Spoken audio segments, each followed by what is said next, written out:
Herkese yeniden merhabalar. Köpeksel meselelere hoş geldiniz. Bu programda köpeklerle ilgili doğru bilinen yanlışları, bilimsel altyapılı bilgileri, eğitim tüyolarını ve kendi deneyimlerimizi konuşuyor olacağız. Ben Nilay. Ben de Ece. Burada amacımız doğruları konuşmak. Yeri geldiğinde farklı fikir ayrılıklarını size göstermek ve gerekirse tartışmak. Bizi Cehaletle Mücadele ekibi gibi düşünebilirsiniz. En azından köpeksel meselelerde. Bugünkü konumuz köpekler neden havlar? Bize ne anlatmaya çalışıyorlar ve havlamanın altında yatan sebepler nelerdir? Hazırsanız başlayalım.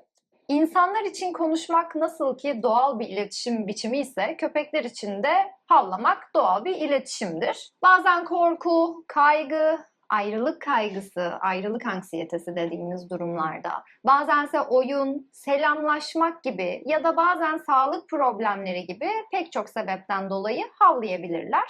Ama en önemlisi bu havlamalara kulak asmaktır. Yani havlamanın temelini araştırmaktır. Köpeğiniz orada size bir şey anlatmaya çalışıyor aslında veya sizinle bir çeşit iletişim kurmaya çalışıyor. Biz de birbirimizle konuştuğumuz zaman sonuçta birbirimize bir şey anlatmaya çalışıyoruz. O yüzden köpeklerin havlamaların altında yatan sebepleri daha iyi anlarsanız onlara cevap vermeye başlayabilirsiniz. Biz nasıl onlara kendi dilimizi öğretmek için bu kadar çabalıyorsak, işte eğitmen tutuyorsak, otur yat gibi Türkçeyi öğretiyorsak, onların dilini de anlamak için aslında birazcık vakit ayırmamız gerekiyor.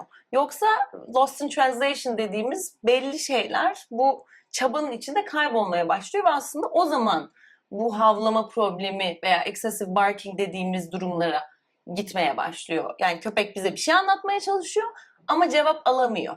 Eğer köpeğimiz bizimle havlayarak iletişim kuruyorsa mutlaka zaten altında bir sebep yatıyordur. Öncesinde başlık olarak bahsettiğimiz sebeplere biraz bakabiliriz. Havlama için mi, oyun için mi, bir problemi mi var? Belki bir tuvalet sıkışıklığından dolayı havlıyor olabilir. Aslında bunun temelini öğrendikten sonra o havlamayı kesmek en doğrusu olacaktır. Köpeğimizi direkt olarak susturursak eğer bu farklı bir davranış problemine doğru gidebilir, dönüşebilir. Evet. O yüzden havlamayı susturmuyoruz. Önceliğinde temelini öğreniyoruz ve buna göre bir Yol çiziyoruz aslında. Yani bu şey gibi birisiyle tartışıyorsanız ve siz dinlemeden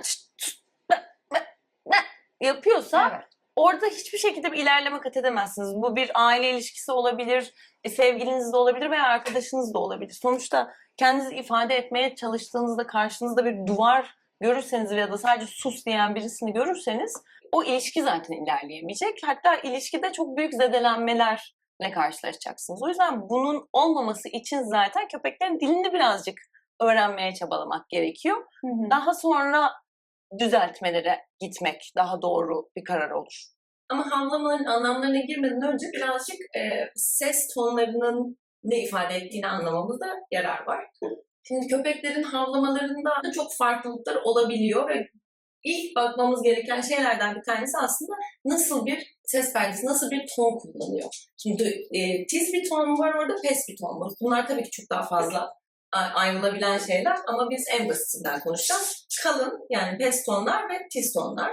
Bunu da göstermek için minnoş bir deney bile diyemeyiz ama küçük bir örnekle göstermek istiyoruz. Şöyle 2 tane burada bardağımız var. Şimdi küçük bardağı vurduğumuz zaman ki ses her zaman küçük bardaktan veya küçük cisimlerden, objelerden, köpeklerden daha tiz tonlar çıkıyor ve daha büyük, kalın objelerden ve köpeklerden daha kalın pes tonlar çıkıyor. Tabii ki küçük köpekler de bu pes tonu elde edebiliyorlar. Bu en güzel örneği bunlardan hırlama. Yani bu hırlama tonlarının pes olmasının sebebi zaten karşıya kendini büyük göstermek. O yüzden büyük bardak, küçük bardak örneğini veriyoruz. Çünkü bütün hayvanlar, insanlar dahil bu yasayı biz kullanıyoruz. Yani bu ses yasası diyelim. Kendimizi büyük göstermek istiyorsak veya daha korkutucu göstermek istiyorsak daha sesimizi kalınlaştırıyoruz. Karşıya bir tehdit ifade etmeye çalışıyoruz. Köpeklerin hırlamasına tekrar dönebiliriz burada. Daha oyuna yönelmek isteyen köpekler, oyun sesi veya can acısı da bunun bir parçası. Daha tize çekmeye başlıyorlar. Tabii ki bu pes ve yani ses tonları, pes, tiz tek başına çok da bir şey ifade etmiyor. Köpeğin boyutu da mutlaka ırkı da düşünmek durumundayız. Yani bir küçücük köpeğin indiği pes tonlarla büyük bir köpeğin indiği pes ton aynı olmayabilir. O yüzden zaten tek başına bu bize bir şey ifade etmiyor. Bunun yanında bakmamız gereken bir de süre ve frekans var. Ses aralığı açıldığı zaman yani hav hav hav hav ya da hu hu hu, yani köpeğin büyüklüğüne küçüklüğüne göre değişebilir.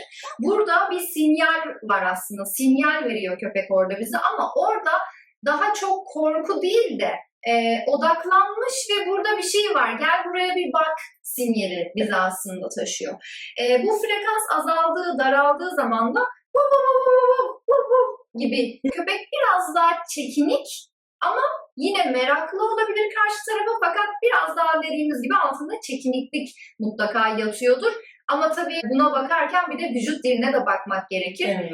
O sık frekans havlamasında vücudu küçülüyor mu, kulaklar geri yatıyor mu, kendini küçültüyor mu? Ve aynı şekilde uzun frekans aralamasında yani hu hu hu kısmında köpek ne kadar alert bir vücut dili sergiliyor, bunu aynı zamanda bir kontrol etmek gerekiyor. Ton, sesin tonu, pes mi, tiz mi? Bunu bir cebe koyuyoruz. Onun dışında süresine bakıyoruz. Frekansıyla süresine beraber bakıyoruz. Kendinden ne kadar emin olup olmadığını bile bize anlatan şeylerden bir tanesi. Gene hırlamalara döneceğim ben. Bir köpek aralıksız hırlıyorsa o kendinden çok emin bir köpeği ifade eder. Yani süresinde hiçbir aralık yoktur. Ama eğer ki kendinden emin bir köpek değilse o hırlamanın arasında mutlaka boşluklar olacaktır. Daha bir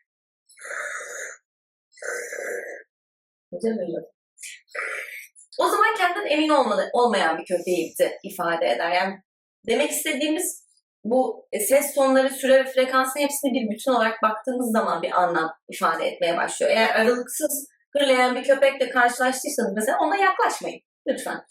Ama kendinden emin değil, daha korku bazlı bir hırlama mı değil mi veya çekingenlik mi anlamak istiyorsanız hırlamalarını bir kontrol edin. İşte gelen misafir ne hırlıyor? Bir kere hırlayıp bıraktıysa muhtemelen zaten kendinden emin olmayan bir köpekten bahsediyoruz. Bazen köpek hiç havlamayabiliyor ve havlamadan da vücut diline bakarak ne ifade ettiği sinyalini algılayabilmemiz gerekiyor. Mesela ısıracak bir köpek havlamaz konusuna gelecek olursak gerçekten havlamaz. Çünkü köpek hamlesini çok net bir şekilde ifade eder. Bazen karakteri gereği de havlamadan bunu çok net gösterebilir. O yüzden köpeğin havlamıyorsa, ne ifade ettiğini anlamıyorum diyorsanız vücut diline bir bakmanız gerekir. Orada daha donuk, odaklanmış ve hamlesi her an atak yapabilecek görünüyorsa sevmememiz ve hiç ilgilenmememiz gerekir. Buraya küçücük bir parantez açmak istiyorum. Bazen de çoğu kişi hırlamaları çok fazla düzeltmeye çalışıyor. Bu problem birazcık orada da ortaya çıkan bir problem. Eğer ki köpeğinizin hırlamasını sürekli hayır hey diye düzelttiyseniz o hırlamayı baskıladıysanız o hırlamayı ortadan kaldırırsanız yani aslında en önemli reaktivite öncesi ya da agresyon öncesi iletişim kaynağını ortadan kaldırırsanız hiçbir şey olmadan, hiçbir şey yapmadan beni ısırdı gibi vakalar karşınıza çıkıyor. Çünkü siz orada susturmuşsunuz köpeğinizi. O yüzden hırlama varsa dinleyin. Neden korkuyor veya neyi tehdit olarak algıladığını anlayın. Ondan sonra çözüm aramaya başlayın diye küçük parantezi kapattım. Şimdi havlamak ve anlamlarına devam edip birazcık size örnekler günlük hayattan örnekler. Bu günlük hayattan örnekleri vermek gerekiyor çünkü en çok özellikle aldığımız bir soru var.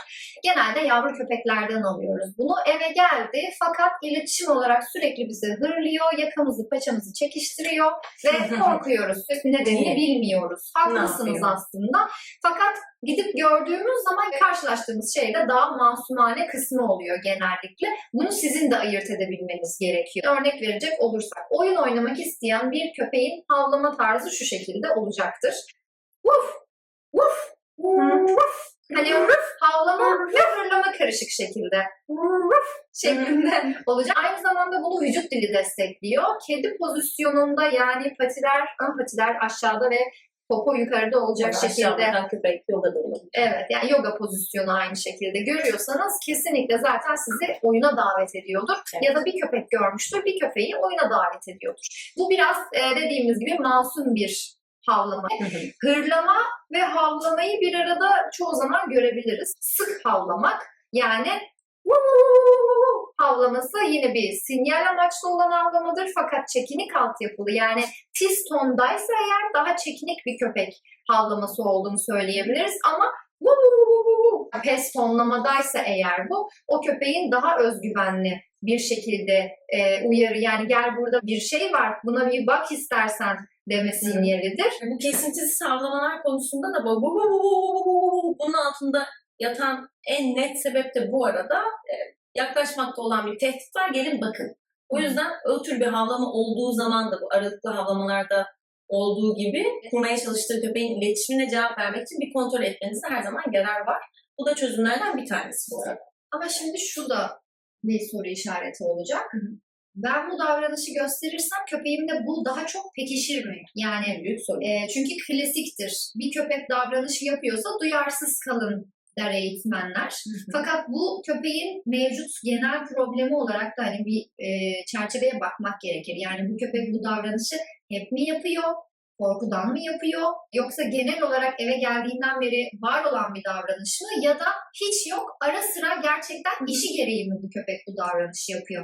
Evet, eğer ki köpeğin genel olarak davranışı buysa, yani bizim aslında iletişim eksikliğimizden dolayı köpek bunu sergiliyorsa, benim oraya gidip kontrol etmem, durumu check etmem köpekte havlamayı daha çok pekiştirebilir. Ama zaten köpek işi gereği ara sıra bunu yapıyorsa, yani gerçek anlamda bu davranışı gerçekleştiriyorsa, o zaman bu davranış pekişmeyecektir.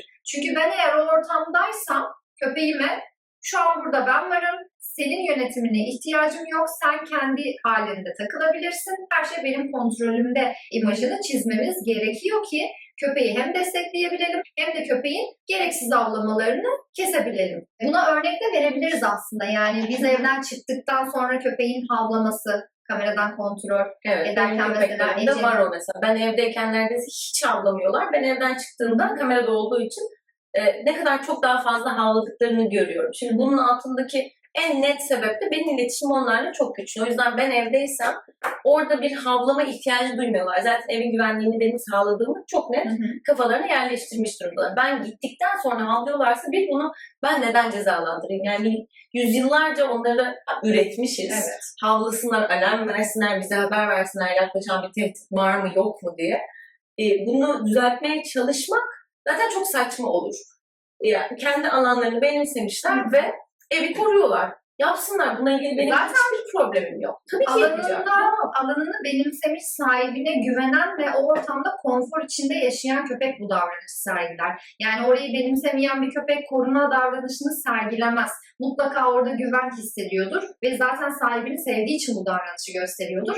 Ve aynı zamanda köpekler bazen vızıklanabilirler. Yani şeklinde çıkarabilirler.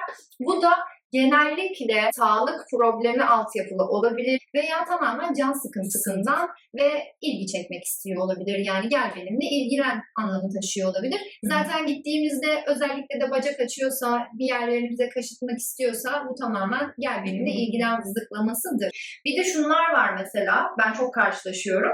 Dışarıda köpeğimle yürüyorum. Başka bir köpek camdan, balkondan ya da yine köpek sahibinin elindeyken sürekli olarak havlıyor. Ama havlarken sahibi asla bu davranışı kesmek için bir davranış sergilemiyor. Evet, sıfır yani uyarı. neden? Sıfır uyarı. Orada Neden? köpek havlıyor ya. Bu şey gibi birazcık. Belki bir ara görmüşsünüzdür. Bir şakalar dönüyordu. Küçük çocuklara özellikle yapılıyor bunlar. Bayağı da komik oluyor izlemesi. Bir anda çocuk ortada yokmuş gibi davranmaya başlıyor. Etrafında olan bütün arkadaşları ve yetişkinler onu duymamaya başlıyorlar ve çocuklar ağlama krizlerine giriyor. Hani ben hayalet miyim, ben görünmez miyim Evet. artık ne oldu diye. Yani sürekli dibinizde havlayıp sizinle iletişim kurmaya çalışan bir canlı var ve siz yani uyarabilirsiniz. Pekiştirmek istemiyorsunuz. Hayır değil, hey değil. Onu alıp o ortamdan çıkartın. Çok basit. Bu nasıl pekişiyor bu havlama davranışı benim aklım almıyor gerçekten. Sürekli olarak havlayan bir köpek zaten kendi sinir sistemine zarar verecektir. Sinir sistemi zarar gören bir köpekte de zaten davranış problemleri ortaya çıkar. Sürekli havlama davranışı ortaya çıkar. Sahibiyle iletişimi kötü hale gelir. Dışarıdaki gezintileri kötü hale gelir. Yani bunun önüne geçmemiz gerekiyor. Evet köpek havlar diyoruz ama havlamanın da bir nedeni, yeri ve zamanı var. Yani bunu kesinlikle tespit edip düzeltmeye doğru çalışmalar yapmamız gerekir. Yapmazsak zaten köpeğimizin gerçekten sinir sistemine büyük bir zarar vermiş oluruz. Ya burada bugün anlatmaya çalıştığımız şey aslında her zaman işte ses perdesini, süresini, frekansını kontrol edin. kontekste yani bağlama bakın. Yani kapıya mı havlıyor, gelen geçene mi havlıyor, yabancı birisine mi, farklı bir ses mi? Bunları tespit ettikten sonra o bağlam içerisinde siz de hareket etmeye çalışın. Eğer ki ota boka havlıyor, çok da duyduğumuz şeylerden bir tanesi olduğu için o raddeye geldiyse evet bu bir problem olmuştur. Ama o raddeye gelmediyse ve gelme yolundaysa diyelim, genellikle hani yavruluktan belli oluyor çünkü bazı köpekler gerçekten daha vokal ve o alarm köpeği, Pomeranianlar mesela alarm köpeği diye geçerler. Bu tür bir ırk mı var elinizde? Bunu bir araştırın. Daha sonra onlara cevap vermekle başlayabilirsiniz. Ama siz yemek yerken gelip suratınıza havlıyorsa bu çok net bir talep havlamasına giriyor. Kapıya havlıyorsa bu alarm havlamasına giriyor. Kapıya mı havlıyor? Gidip bakın. Ama suratınıza mı havlıyor yemek yerken? Bana da ver, ben de diyorsa tabii ki ona bakmayın. Yani nerede duyarsız kalıp görmezden geleceksiniz? Talep havlamasında. Nerede duyarsız kalmayacaksınız? Alarm havlamasında. Yani görevini gerçekleştiriyorsa buna saygı duyun. İletişim çabasına cevap verin. Ve bu cevap susturmak olmasın. Ama eğer ki dikkat çekmek ya da talepse orada yani bağlama göre hareket edin. Yani şöyle bir havlamaların çeşitlerini toparlayalım. Alarm havlaması var. Talep havlaması var. Oyun havlaması var. Selamlaşma var. Can sıkıntısı var. Ayrılık kaygısı var. Mesela can sıkıntısı diyecek olursak bir önceki bölümde bahsettiğimiz egzersiz eksikliğine geliyoruz. Yani havlama bir anda artıyorsa ve tam olarak sebebini anlamıyorsanız bu can sıkıntısı olabilir ya da taleple karışık olabilir. Bunun sebebi de az gezdiriyor olmanız olabilir demeyeceğim. Kesin az gezdiriyor olmanızdır. Nokta.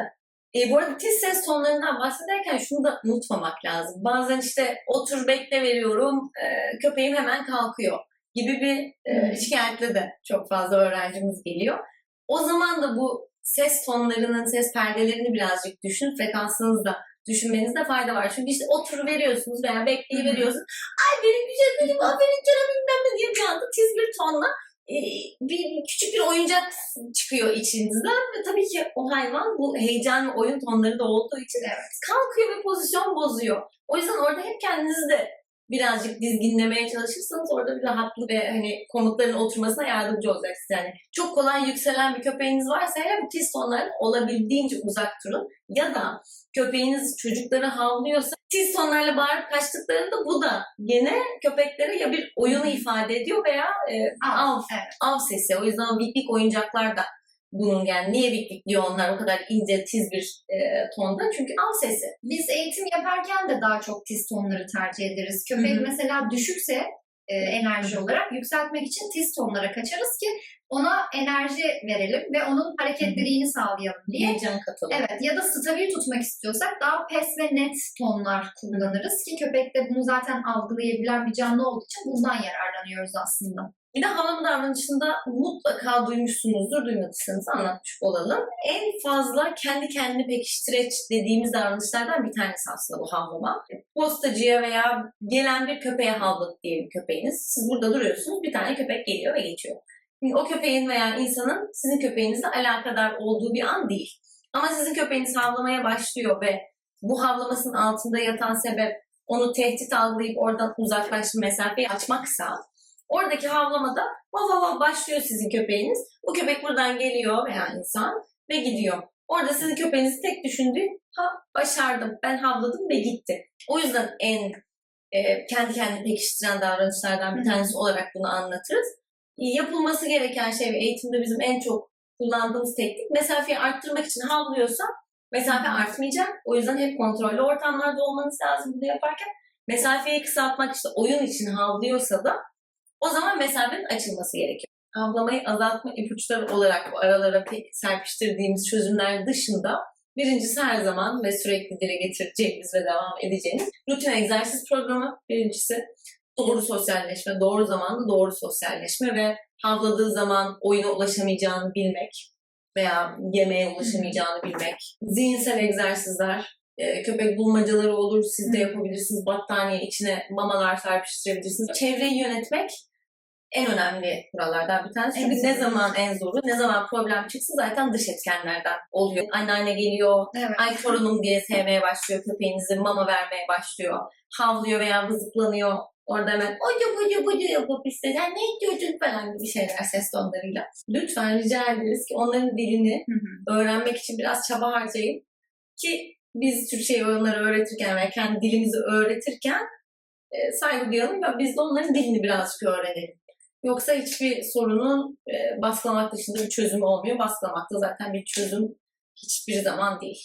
Özetleyecek olursak köpeğimizin bize ne ifade ettiğini anlamak için havlamasına bakıyoruz. Havlarken gösterdiği vücut diline bakıyoruz. Aynı zamanda bu havlama bir susadım ya da acıktım sinyali de olabilir. Köpeğimizin mevcut durumunu yani yaşamsal faaliyetini ilerletmek için neler sunmuşuz, nelere eksik tutmuşuz bunlara bir göz atmak gerekir. Tuvalet ihtiyacı olabilir, işte dediğimiz gibi açlık nedeniyle olabilir. Sebebi eğer açlık ve susuzluk gibi bir şeyse zaten o raddeye gelmeden önce bunu sizin fark etmeniz gerekiyor. Bunu fark ederseniz öyle bir problem havlaması zaten olmayacaktır. Bugünkü konumuzun da sonuna geldik. Lütfen abone olmayı unutmayın. Beğendiyseniz bir like tuşuna basabilirsiniz. Ve sorularınız varsa veya işlememizi istediğiniz konular varsa da komentlere bekliyoruz. Eklemek Teşekkür ederiz. istediğiniz bir şey var mı efendim?